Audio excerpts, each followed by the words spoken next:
Hello, नमस्कार, सत श्री अकाल। कैसे हैं आप सब? मैं उम्मीद करता हूँ आप सब बेहद अच्छे होंगे। तो आइए आज हम लोग बात करेंगे सुशांत सिंह राजपूत जी के केस के बारे में। मैं आपको बता दूं, रविवार को एफआईआर दर्ज होने के बाद अब तक भी रिया चक्रवर्ती की गिरफ्तारी की कोई भी नोटिस हम लोगों के सामने नहीं आई है। इसी बीच मैं आपको बताने जा रहा हूँ कि सुशांत सिंह राजपूत जी के पिताजी ने पटना थाने में केस भी किया है। मैं वो केस के कुछ सारी डिटेल्स बताता हूँ और मैं आगे भी कुछ बात करूँगा। अभिनेता सुशांत सिंह राजपूत की मौत को करीब 1.5 महीना बीत चुका है, लेकिन बावजूद इसके मुंबई पुलिस किसी ठोस नतीजे पर नहीं पहुंची है। मुंबई पुलिस सुशांत केस में अभी तक करीब 40 लोगों से पूछताछ कर चुकी है, जिसमें सुशांत के परिजनों के साथ बॉलीवुड के कई सेलिब्रिटीज भी शामिल हैं।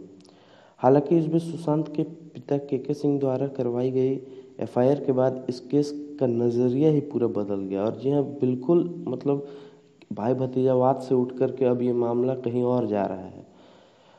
दरअसल अभी तक सुशांत के केस में नेपोटिज्म, जैसे कि मैंने कहा, नेपोटिज्म भाई भतीजावाद का नज़रिया सामने आ रहा था। और ऐसा कहा जा रहा था कि सुशांत के हाथ से कई बार प्रोजेक्ट निकल गए, जिसके चलते वो डिप्रेशन में थे और उन्होंने ऐसा कदम उठाया। वहीं मुंबई पुलिस की कार्रवाई देखते हुए भी ऐसा ही लग रहा था कि वो इस सुसाइड मानकर ही चल रही है और उसकी जांच कर सुसाइड मानकर ही उसकी जांच कर रही है। लेकिन सुशांत के पिता के सिंह ने जब बिहार में दर्ज करवाई एफआईआर में रिया चक्रवर्ती उनके परिवार को सुशांत की मौत का आरोपी बताया है, उसी समय से फिर ये जो रुख है वो बदल गया है। रविवार को मैं बता दूं, के सिंह जी ने पटना के राजीव नगर थाने में जाकर रिया चक्रवर्ती के खिलाफ कम से कम 5 से 6 पन्नों की एक एफआईआर दर्ज करवाते हुए रिया चक्रवर्ती के परिवार पर भी कई संगीन आरोप लगाए हैं।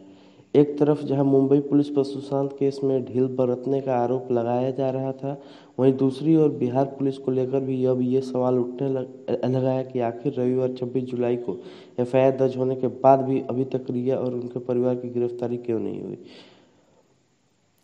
इस पूरे मामले में विनय तिवारी हैं, जो कि एसपी हैं पटना के, उन्होंने बताया है कि बिहार पुलिस की टीम भी मुंबई पहुंच गई है और जांच कर रही है। वहीं मुंबई पुलिस द्वारा मदद करने के लिए रिया चक्रवर्ती की गिरफ्तारी के सवाल पर विनय तिवारी ने यह भी कहा कि हर चीज़ की एक प्रक्रिया होती है और उसके मुताबिक ही हम काम कर रहे हैं। वैसे तो 5-6 पन्नों की एफआईआर में के सिंह ने काफ़ी कुछ लिखा है, लेकिन मैं आपको कुछ मेन पॉइंट्स बताता हूँ। जैसे कि पहला पॉइंट्स था उसमें कि साल 2019 से पहले जब मेरे बेटे सुशांत को कोई भी दिमागी परेशानी नहीं थी, तो रिया के संपर्क में आने के बाद अचानक क्या हुआ कि वो दिमागी रूप से एकदम परेशान हो गया। इसकी जांच की जाए।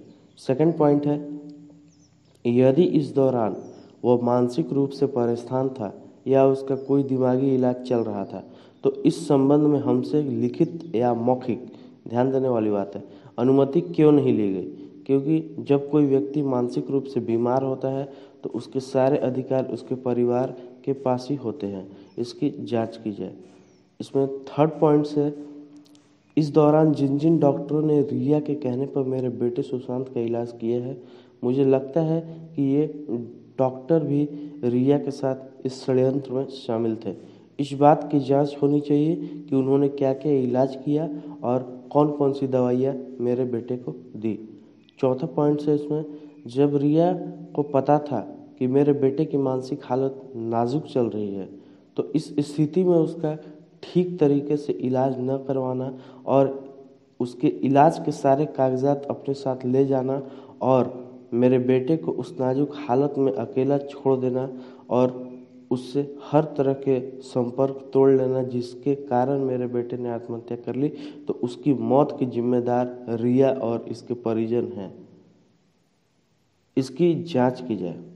पांचवा पॉइंट इसमें है, मुझे अपने पुत्र के एक बैंक खाते के स्टेटमेंट से पता चला है कि पिछले 1 साल में लगभग 17 करोड़, जी हाँ 17 करोड़ रुपए मेरे बेटे के इस खाता नंबर, एक नंबर है, कोटक महिंद्रा बैंक में रहे। इस दौरान करीब 15 करोड़ रुपए निकाल लिए गए। इस खाते से पैसा ऐसे खातों में ट्रांसफर हुआ है जिनसे मेरे बेटे का कोई लेना देना भी नहीं था।